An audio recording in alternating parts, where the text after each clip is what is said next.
It's my life. Lazy. It's my life. I got dirty. It's my life.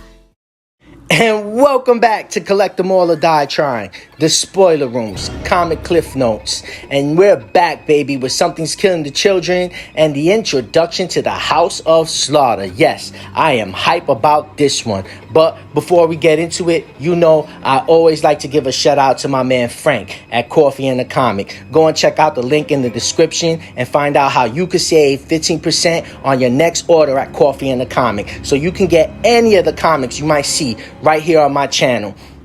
And coming to a local comic shop near you is, of course, Coffee and a Comic, coming to you from Huntington Beach, California, with, yes, live swinging doors. So come on by, sit down, check out the comics, have yourself a coffee, and collect them all. And now, ladies and gentlemen, welcome back to Something's Killing the Children, House of Slaughter, Part 1.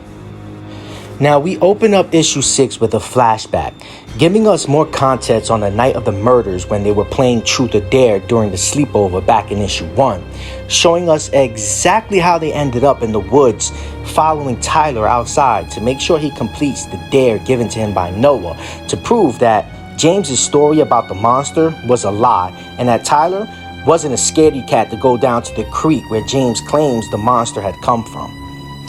Now, the most interesting part of this flashback is the conversation and interaction between James and Carl, where Carl finds out that James was talking about him during the last sleepover, to which Carl wasn't present. And Carl was flattered about it and reassures James that it's okay after noticing James seemed a little embarrassed or awkward about it. Now, this gives us a better understanding of the relationship between James and Carl, because back in issue 2, The Angel of Archer's Peak, Erica asked James if he and Carl were more than friends, and James responded that Carl didn't think so. And James confirms that he and Carl spoke about their relationship, and Carl told James that they should just be friends. And Carl, he tells James for all his future boyfriends to never ask Tyler or Noah for advice on dating ever again. And I can see the reason why Carl just wants to remain friends with James, because he's crushing hard on Tyler, mentioning twice how cute Tyler is and how he wishes Tyler hadn't put his shirt back on. I'm sorry, James. Carl's just not feeling you like that, and you just been friend-zoned. But on the way to the creek, James takes a stumble down a steep hill and loses track of the whereabouts of his friends, and that's when he starts to hear screaming. Now, this is the end of the flashback as we jump back to the present after the events of the confrontation Erica and the monster had back in the cave. And we find out that the flashback we just witnessed was the dream, or should I say nightmare, James is currently experiencing while in the hospital after having surgery from the gunshot wound he suffered at the hands of Tommy. Now, Erica, she watches James from the door as Tommy comes up from behind and says that James looks peaceful. Really, Tommy? Peaceful? And clearly, Tommy has a head injury, because saying something like that is like saying something about the dead, and James ain't dead. And on top of the fact that nothing seems peaceful about James laying in a hospital bed after surgery having a freaking nightmare, like, really, Tommy? Really? Peaceful? And Erica couldn't have said it any better when she asked Tommy if he broke anything, to which Tommy says no, and Erica says she should have hit him harder. As Erica turns to leave, Tommy wants and expects Erica to explain to him what's going on, because he feels like he's earned an explanation, which in my eyes, he clearly hasn't earned a fucking thing. And Tommy just can't seem to understand not to put his hands on Erica, because in an attempt to stop Erica from walking away, he once again grabs Erica like he did back in issue 2 in Applebeans, only this time, Erica breaks his arm for doing so. Thank God you're already in the hospital. And you save tons of money on your insurance by switching to Erica Slaughter. Now, Tommy, he throws some vulgar language at Erica for her actions, but Erica tells him and suggests that Tommy get his arm in a cast and get in his car and drive out of state and not return until all this is over. Then we cut back to the sheriff and his brother Tim, the town coroner, taping off the crime scene at the cave. And Tim, he's done. He's had it with this shit and quits. And who can blame him? But the sheriff, he ain't got time for Tim's games. And he hasn't slept in weeks. And that ain't going to change anytime soon because they'll be spending the next few days identifying all the kids' bodies and informing their parents. Tim, he can't help but to mention that something like this is going to get a lot of press. You know, national media will eat this up like bread and butter. But the sheriff assures him that that's not going to happen and that the school gymnasium is where the bodies will be placed because the morgue is just way too small and the gym is the only place in Archer's Peak that's big enough. And all this is pretty screwed up because their brothers and sisters are diced up in chunks where they used to play dodgeball. And I guess they're pretty much up to their knees and screwed up. And I could see this in the future being a haunted school gymnasium. Now, let's not forget about John, who came marching down to the cave and is highly upset about the sheriff telling him to back off of Erica Slaughter. And he wants the who's, what's, when's, and where's. And John at this point better just get in line because he's not going to get any answers anytime soon, especially from the sheriff, who asks where's the whereabouts of the little girl currently, to which John confirms that she's in the station drinking cocoa and telling stories of monsters eating her friends in the cave in the woods. And this stresses the sheriff out because he wants to know who she's telling these stories to. And this is all the confirmation John needs to understand that the sheriff is trying to cover all this up per Aaron and the House of Slaughter, who we found out are an elite group of monster hunters that work for an organization called the Order of St. George. And this is the information that's being held from John, who tells the sheriff to stop brushing it off and tell him what's going on and who and how did they get in the sheriff's pockets. And it's at this point that the sheriff tells John that he clearly has a concussion and is now put on leave and tells John to take the next week off and just go home. And the sheriff explains that this is his mess and he's going to clean it up.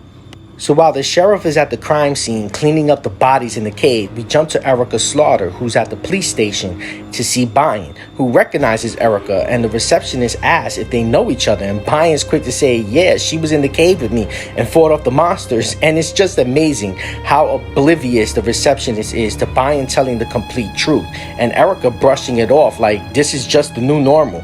And how Erica also completely ignores the receptionist's advice to Erica to get some sleep and get rid of those rings under her eyes. I'm sorry, there isn't enough sleep or cream in the world that would get rid of those rings for real. And Erica, she accepts a cup of coffee and joins Byron on the floor to draw. And Erica pulls out Octo and sets him aside. And in my opinion, after seeing Octo's interaction with James last issue before convincing him to enter the cave, which resulted in him getting shot, I don't think Octo should be around any children. And Byron gets that bad vibe real quick, like, ew, he's ugly, what's his name? And Erica tells Byron that his name's Octo, and there's something bad inside of him, and she has to keep him around so it doesn't get out. And Erica goes on to fish some info out of Byron through her drawings. And according to Byron, the mother would eat the live kids and the babies would eat the dead.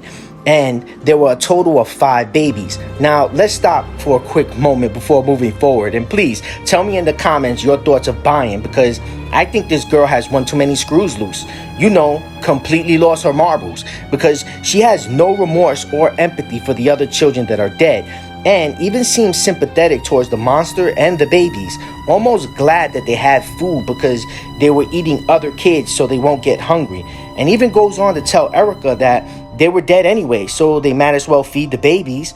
And even told the officer Richards not to remove the babies from the cave because then the babies wouldn't have food and they would starve. Yup, this girl definitely belongs in Neverland with Toodles, Rufio, and Fandango, or whatever other lost boys there are. Yeah, and to further elaborate on how Byron was far gone mentally before this monster even took her, Erica asks Byron if she would ever tell them their last name. And Byron says she don't know because where she currently is right now is far more better than home. Now, I kind of feel for the girl because, man, how bad was it at home that living in a cave with monsters feeding on children is a whole lot better? And now you got me thinking, did you get that scar across your face before or after the monster took you? Shit, this monster knew she wasn't a healthy food source because she was the only child left alive, not eaten. Like shit, she wasn't even good enough to kill and feed to the babies. You know what? At this point, I think the monster just felt bad for buying and adopted her. Alright, enough on that subject, because now Bryant asked Erica what she drew, and Erica says she drew her house, and a scary looking house at that, the House of Slaughter.